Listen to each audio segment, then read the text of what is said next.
Bismillahirrahmanirrahim. Assalamualaikum warahmatullahi wabarakatuh. Bagaimana kabarnya semua? Sehat? Insya Allah sehat ya.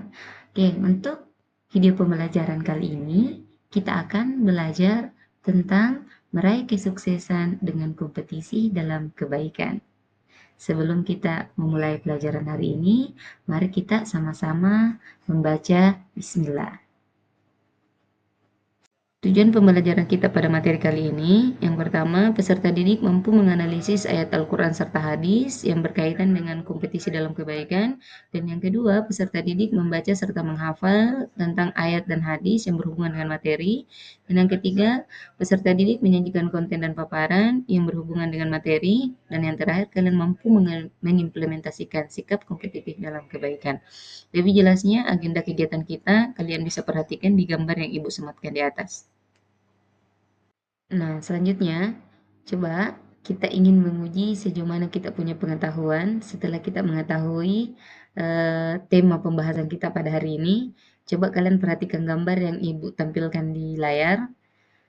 Nah, sudah ya? Kemudian kalian coba tulis pesan-pesan moral yang kalian temukan di setiap gambar.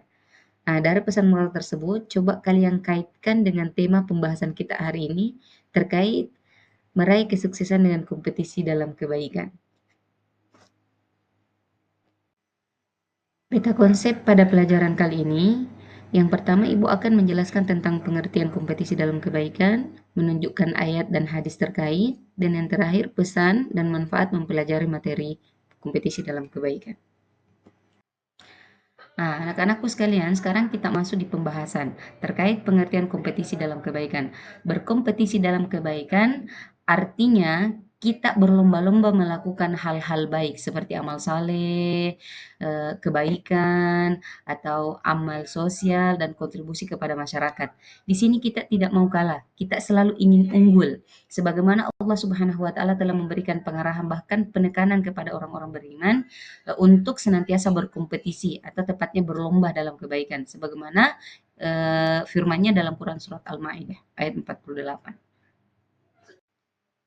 Sekarang terkait tadi surat Al-Maidah ayat 48 yang membahas tentang kompetisi dalam kebaikan. Sekarang Ibu minta kalian semua baca ayat tersebut dengan tartil dan memperhatikan hukum-hukum bacaan, sekaligus kalian baca terjemahannya. Kemudian kalian cari intisari kandungan surah Al-Maidah tersebut. Sekarang ya. Sekarang kita identifikasi hukum bacaan tajwid dalam Quran surat Al-Maidah ayat 48. Yang pertama, pada lafaz wa anzalna ilaik, hukum bacaan di situ mad jaiz munfasil sebab mad tabi'i bertemu hamzah pada lafaz yang berbeda. Yang kedua, musaddiqan li idgham bilawunna atau dikenal dengan istilah lompat pendek, di mana fathah tanwin bertemu dengan huruf lam. Yang ketiga, muhaiminan alai izhar. Fathah tanwin bertemu ain, di mana huruf nunnya harus dikentarakan. Dan yang keempat, amma ja'ak mad wajib mutasil, di mana mad tabi'i bertemu hamzah pada lafaz yang sama. Dan yang terakhir, ja'alna, hukum bacaannya di situ terdapat mad tabi'i. Ada fathah di putih alif, sehingga pada huruf nun tidak boleh langsung berhenti, tapi harus dipanjangkan minimal 2 harakat. Nah kan sekalian, apakah cara membaca kalian tadi sudah sesuai dengan hukum bacaan? Jika belum, semangat, kalian belajar dan ulang sampai fasih, sembari kalian mencari hukum-hukum bacaan lain terdapat dalam ayat tersebut. Nah, sekarang kita masuk di hadis tentang berbuat kebaikan. Anak-anakku sekalian, kalian semua baca hadisnya dan terjemahannya. Nah, setelah dibaca, coba ada yang bisa jawab mengapa seorang mukmin harus bersegera dan berlomba-lomba dalam kebaikan. Kenapa kira-kira? Betul, karena kesempatan waktu hidup di dunia itu sifatnya sementara, terbatas, dibatasi oleh ruang dan waktu. Jadi ketika kita hendak melakukan sesuatu yang baik, jangan ditunda tetapi segerakan. Karena ketika kita menyegerakan sesuatu kita lakukan, yang pertama kita akan memperoleh pahala karena tidak menunda, tidak mengulur waktu, dan yang kedua pekerjaan kita akan dimudahkan dan cepat selesai. Dan Allah suka orang-orang tersebut. Makanya dalam kompetisi kebaikan itu ketika kita berlomba, maka kita akan dijamin untuk sukses.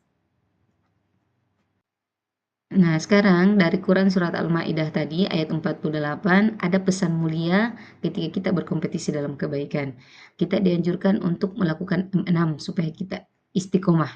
Yang pertama mengawali dengan basmalah, yang kedua melakukan dengan penuh semangat, yang ketiga menjaga konsisten, yang keempat mempelajari ilmu terkait, kelima membiasakan bekerja sama, dan yang keenam mengamati, meniru, dan memodifikasi. Nah, setelah kita amalkan tadi ini M6, ada manfaat yang kita peroleh. Yang satu memperoleh ridha dan pahala dari Allah Subhanahu wa taala, yang kedua menjadi manusia yang bermanfaat, yang ketiga memperoleh penyelesaian di setiap pekerjaan, dan yang keempat termotivasi untuk menjadi lebih baik, lima menjadi pribadi yang disiplin dan bertanggung jawab, dan yang terakhir mempererat hubungan antar sesama. Nah, selain dari ini, apakah dari anak-anakku sekalian memperoleh manfaat lain setelah mengamalkan M6? Nah, tugasnya kalian implementasikan dalam kehidupan sehari-hari. Nah, sekarang kita masuk di bagian terakhir, kesimpulan dari pelajaran kita kali ini. Di mana dalam surat Al-Maidah ayat 48 yang menjelaskan tentang kompetisi dalam kebaikan, berfastabiqul khairat. Di sini Allah Subhanahu wa taala mendorong kita untuk senantiasa semangat, antusias, konsisten dalam berlomba dalam hal-hal baik. Ketika itu adalah sesuatu yang tidak baik, maka kita diperintahkan untuk meninggalkan ketika itu tidak memberikan manfaat kepada kita. Saya kira demikian. Semoga apa yang kita pelajari hari ini memberikan manfaat yang baik dan kita senantiasa mengamalkan dalam kehidupan sehari-hari. Selebih dan kurangnya, Ibu berharap kalian semangat dalam belajar, kerjakan tugas yang Ibu sudah share di grup, dan batas waktunya Ibu sudah terakan di lembar tugas. Saya kira seperti itu. Ibu tutup dengan ucapan terima kasih atas perhatiannya. Sekian. Assalamualaikum warahmatullahi wabarakatuh.